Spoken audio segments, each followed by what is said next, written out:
Hello and welcome to EV Car Share. So on my way down to Heathrow today, got a few days for work in Switzerland this week, so going to be Heathrow to Basel, a big conference and exhibition, and then back again Friday night. So on my way down, as I say, in Toddington services. I was unsure as to whether to film this trip or not. I decided not to. And then I saw a brand new Nissan Leaf. I don't think it's been released yet. It was left-hand drive. It was strange number plates. I guess it was some sort of test vehicle. So I filmed that with my little handheld camera. So we'll take a look at that in a moment. And then I thought, well, okay, I better make a video to slot it into. So we're heading down to Heathrow. We'll see if there's anything else of interest on the road while I go. Now that I've put the camera on, I probably won't see anything, but hopefully we will. So let's have a look at that Leaf, and we will also see if there's anything else on the roads worth talking about, of course. And yeah, first thing, Leaf.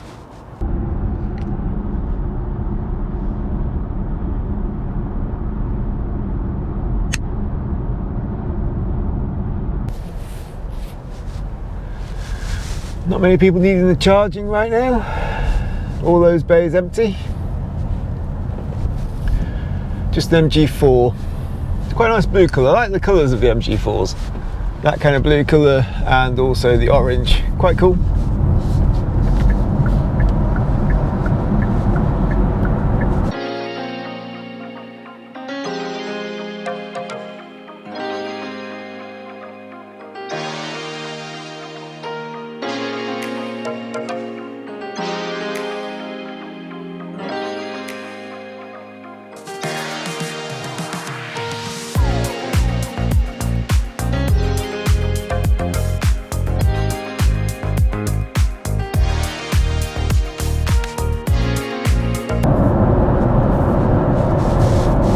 I forgot my toothbrush for flying with, my travel toothbrush, so I'm going to pop off at the junction.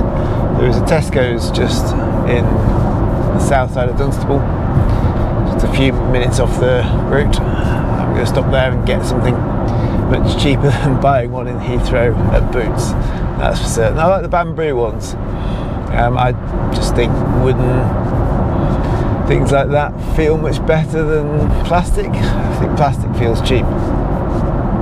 Much rather go for a bamboo toothbrush than a cheap feeling plasticky one.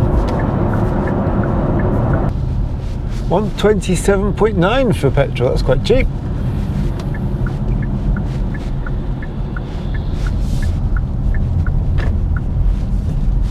Petrol prices definitely coming down. If you look at the petrol prices over the past 10 years, there's been no inflation whatsoever. So people talk about the cost of living and they talk about inflation and they get all worked up. It certainly hasn't affected petrol prices. Obviously through that time there's been some ups and downs, but if you look at where it was 10 years ago, or we look across the 10-year, that was a terrible reverse park. Let me just correct that. Yeah, if you look across the 10-year graph, you'll see that in general it's just been flat. Kind of feel like they should put back the 5p that was taken off duty. It was only a temporary measure, but they seem to have made it permanent. Maybe they should either make it permanent or put it back on, make the decision one way or the other. But hey, there we go. So let's go and see if I can get a toothbrush. So like the classic advice for people travelling, don't forget your toothbrush. I forgot my toothbrush, so stopped at Tesco's, got one of these. This is a Colgate bamboo charcoal slim tip bristles brush, soft. So apparently the charcoal infused slim tip bristles, so they're charcoal infused, I guess that's supposed to be good. Handle coated with natural beeswax to minimise absorption of water. Don't know about you, but I prefer these. Just nicer than having a plastic brush. I think plastic brushes are a bit, I mean, everything else in life, in the majority of cases, people go, oh, it's a bit plasticky. There's that phrase, something that's cheap and tacky and horrible is a bit plasticky. But then they go and use plastic in other places. If you've got the option of having a bamboo brush coated in natural beeswax, that's got to be nicer than plastic, surely. So that's coming with me to Switzerland.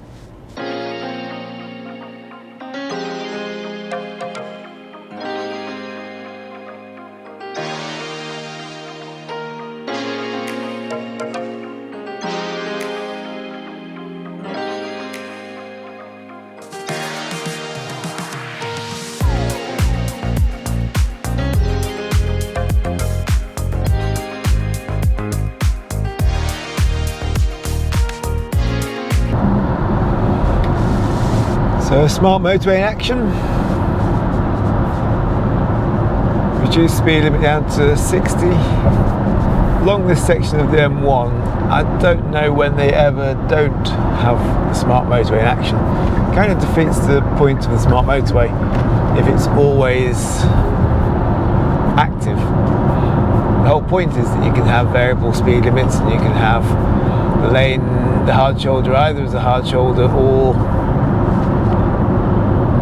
as a lane. Looks like we've got a caravan with a blowout or something there. Found his way to the rescue point, or the whatever it's called, which is good.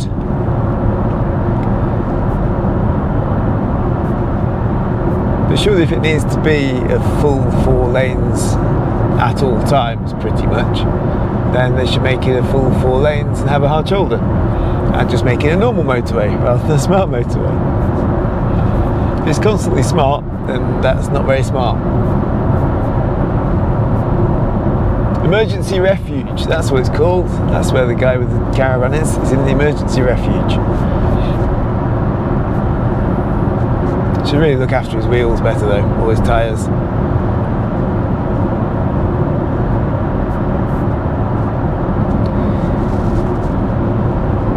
I think that too many people don't do proper maintenance on their cars these days.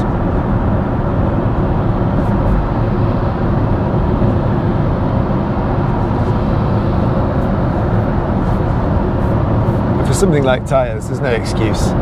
It's easy.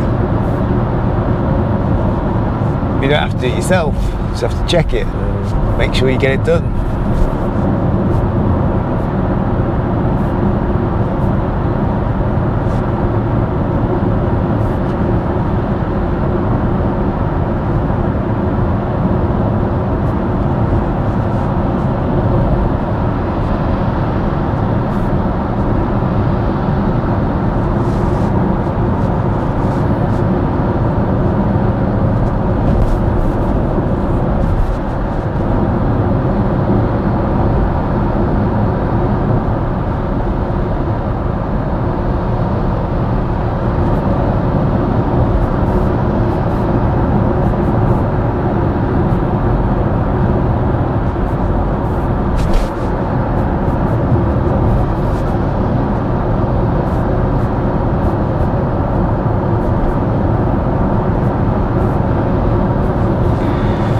So that's the end of the smart motorway section. We've got the 4 lanes and a hard shoulder.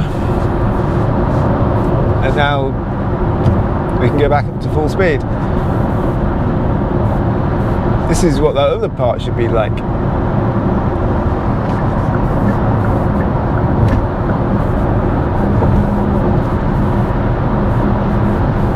Proper number of lanes for the requirement of the road, plus the hard shoulder.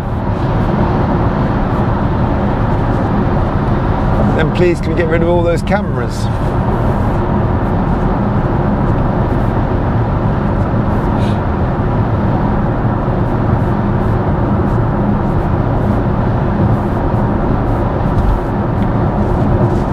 You see news articles about data centres and how data centres are popping up all over the world and they're drawing huge amounts of power. They've got air conditioning and they're storing all this data. and what we're going to do about it, and so on. One of the things we could do about it is get rid of all of the CCTV cameras that are pumping hours of video footage into data centres all over the world. That'd be a good start.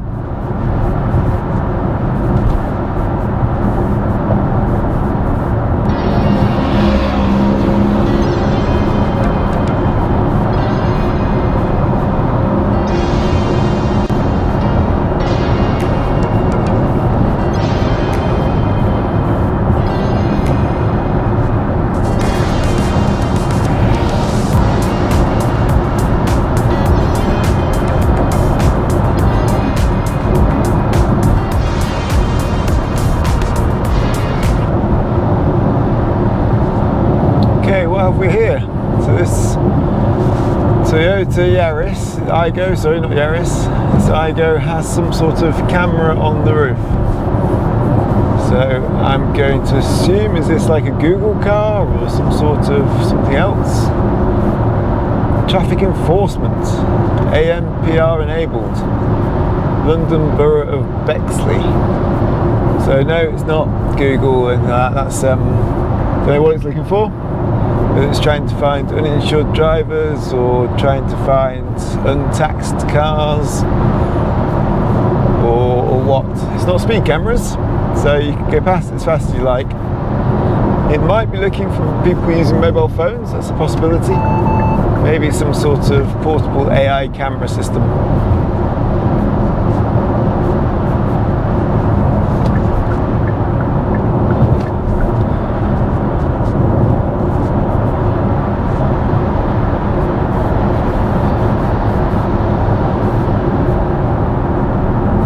The fact that it's ANPR suggests it's something to do with enforcement that can be tagged to your number plate, your registration details. So that would be a database of cars that are suspected to have been stolen or untaxed or uninsured, etc.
Well, so far this has been an unusual day on the M25. Just whizzed round, no hold-ups. There's been a few of these signs saying queue caution and reduce speed limits, but I've actually got into the section and there's not actually been any queue. There's just been slower speed limits for the sake of slower speed limits, which you kind of have to slow down for because there's cameras on the back of the gantries. As to which ones are active, I don't know, but there was cameras on the back of that gantry, so you have to assume they're active. You can see on the other side of the road here, there's cameras on the back of that gantry too. Obviously the Porsche guy, he's sped up because he's past the cameras. And then we're back to full speed again at this gantry. So why was there a slowdown there? There was no queue.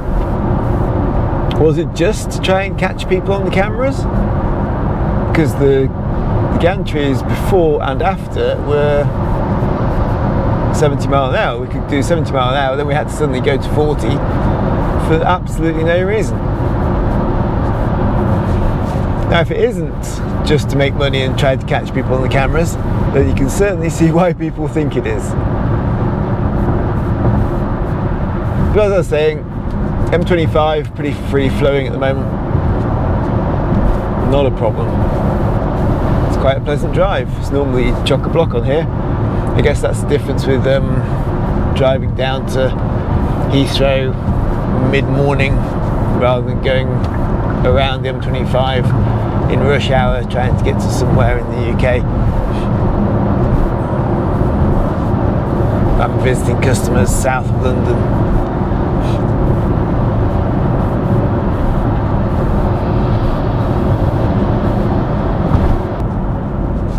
Again, another camera on that gantry where the speed limit was reduced. It does seem like the only reduced speed limit sections are where there are cameras on the gantries and there isn't actually any congestion.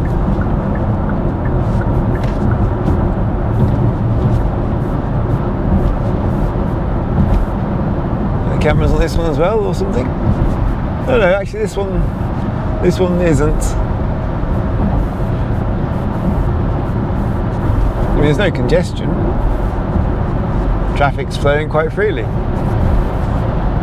If it wasn't for the reduced speed limit, they wouldn't be doing reduced speed. If they've got sensors that measure how fast the speed is, and then it just... No, there are cameras on that gantry as well. So maybe that's why the one in between was also slower.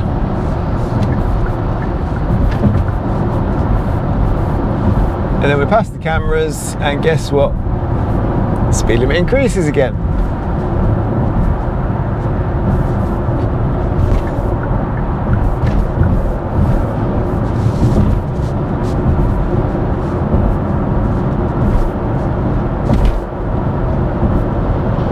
Here's some more cameras to keep you down below the speed limit that's in place for the congestion that isn't here.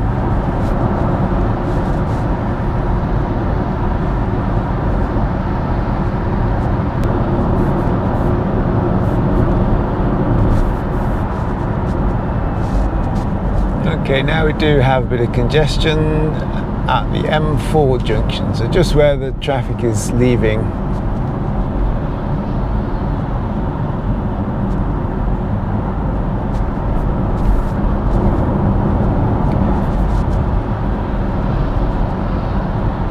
So I can understand them reducing the speed limit for this section.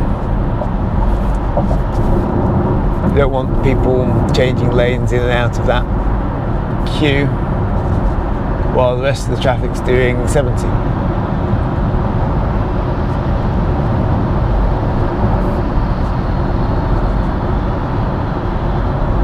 But here we are, and the speed limit's 70, and that lane hasn't left yet. Maybe people just get into lane early for the M4, that's what causes congestion further back. When you actually get to the junction here, you can see it's quite free flowing.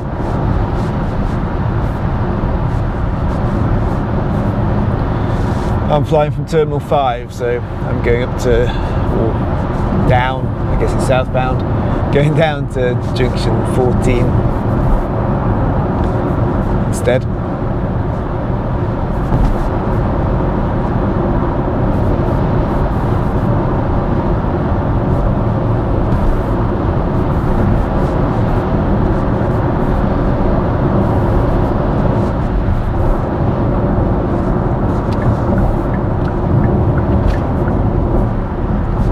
There we go, got some cameras on that gantry, and it wasn't a reduced speed limit.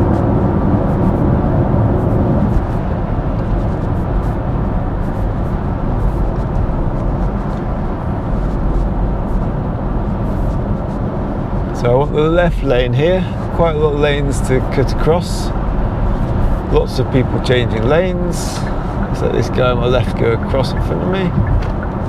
Yeah, Tekka. Another one. And then another one.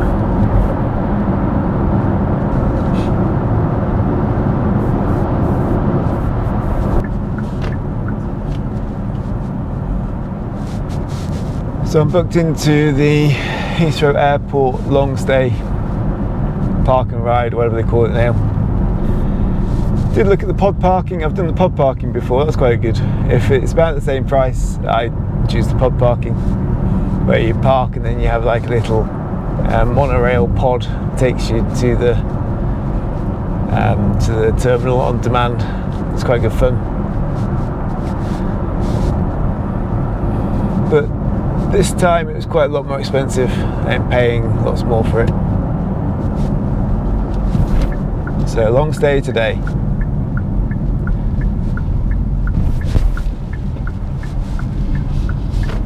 There we go, it's on the sign, pod parking. And we will actually see it, we'll drive under it. You can see it off to the right at the moment. Don't know if you see the little pods through the fence. Or not, probably not.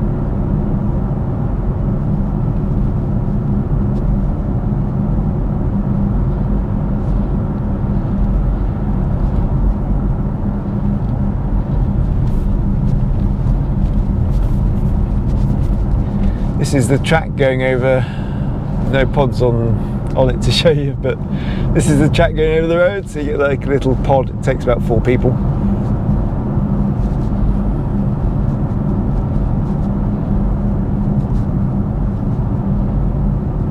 And your parking is just to the left here.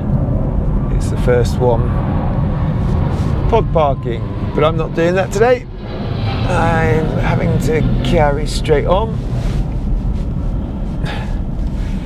You'll see, including my car, we've got 4 electric vehicles in a row. So just in front of me here is a Kia Niro EV. In front of that is a Kia EV6 like mine. And ahead of that is a Tesla Model 3. Coming the other way is a Volkswagen ID.7 and another Tesla Model 3.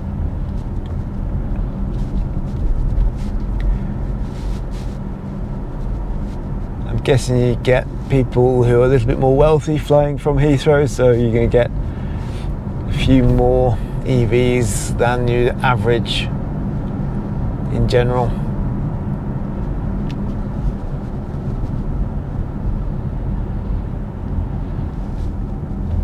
I can see some in the car park to my left. There was a Jeep there, there's a Volvo just there.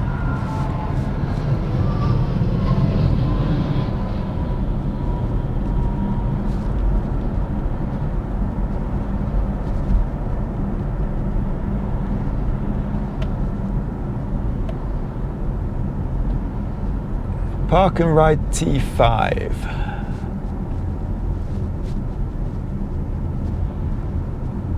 Park and Ride Plus, that's not me, that's what used to be the business car park. I'm just beyond that.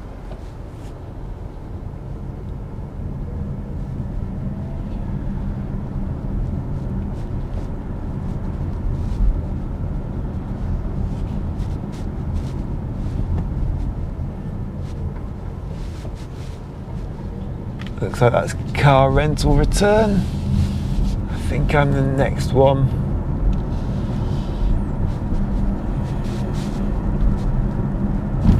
You have to get a shuttle bus anyway, so it doesn't really make much difference which of these you're in.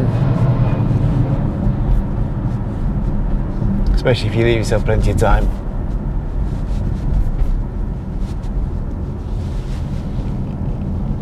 And these days with the internet connection in your laptop, you can work from an airport terminal just as well as you can from home. There's no need to cut things fine, if you ask me. Here we go, long stay is now Park and Ride. Terminal 5. This is where I need to be. Let's have that gap.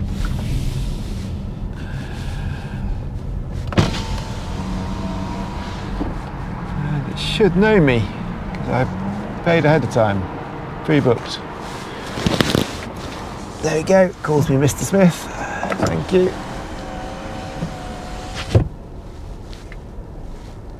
Is it just park wherever you like?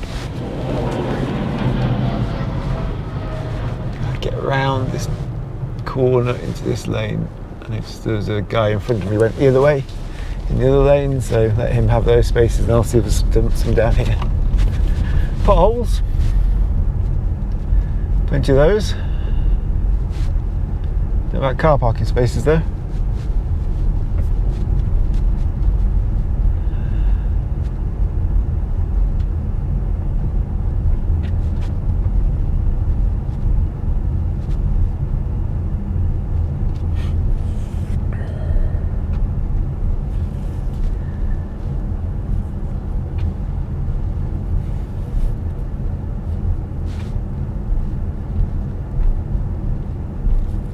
In zone C, and there is no space in zone C by the looks of it.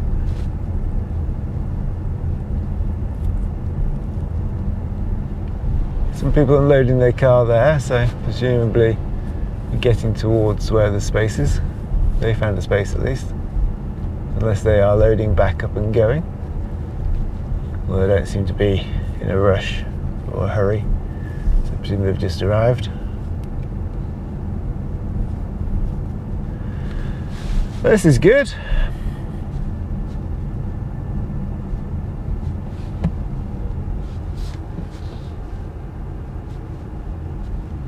I don't want exit.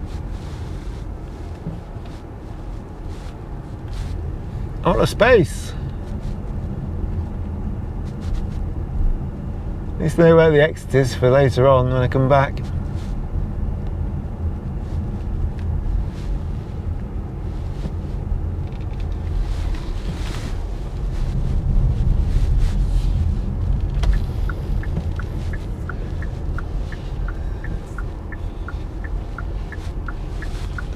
Further down to zone E.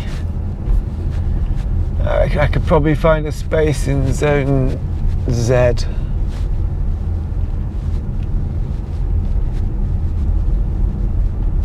Come on. It's one of the reasons I don't like Heathrow. One of the reasons I don't like London. Just too many people.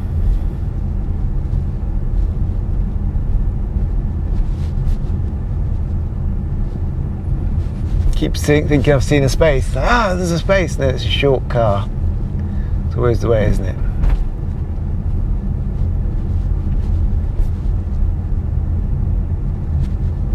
I mean, surely they can't have sold me a space and then not have one for me. That just doesn't make sense.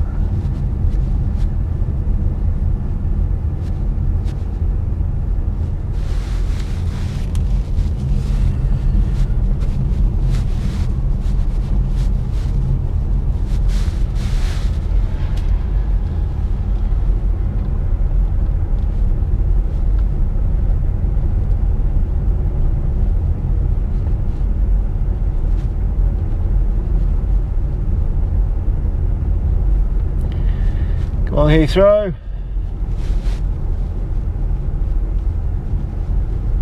What have you done to me? I've got a flight to catch. I mean, I've got plenty of time, but I've got a flight to catch. I can't be just driving around here all day.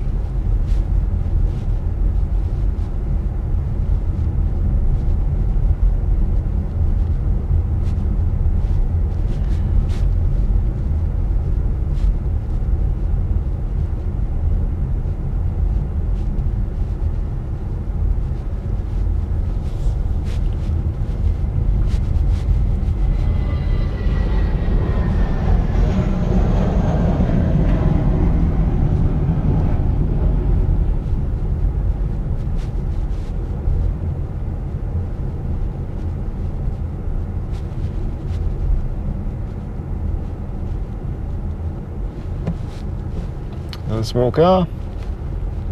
Is this a space? No, another small car. Hey, there's a space.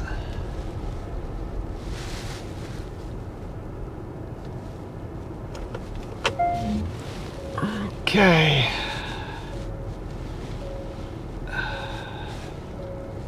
Let's use all of my driving aids, i.e. camera, try and get myself into the space. Quick straighten up. It's a big car after all. I want to make sure I'm properly in the lines, because when the cars left and right will move, someone else will need to get in those spaces.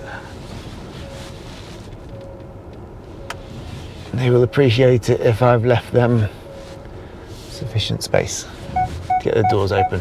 And I will appreciate it if they, in return, don't scrape my car. There we go. So Heathrow, made it. Got a space in the car park, which is took a while, that did. I thought for a while I was just not going to find the space. I don't know what you're supposed to do then. Do you go to the desk and do they give you a space in the next car park up, in the business car park or the pod parking or wherever? I don't know. I guess so. They've got to give you, if you bought a space, they've got to give you a space. And if there aren't any in the car park you're assigned to, then they're going to have to give you something else, aren't they? If you know what happens, then stick it in the comments, let me know.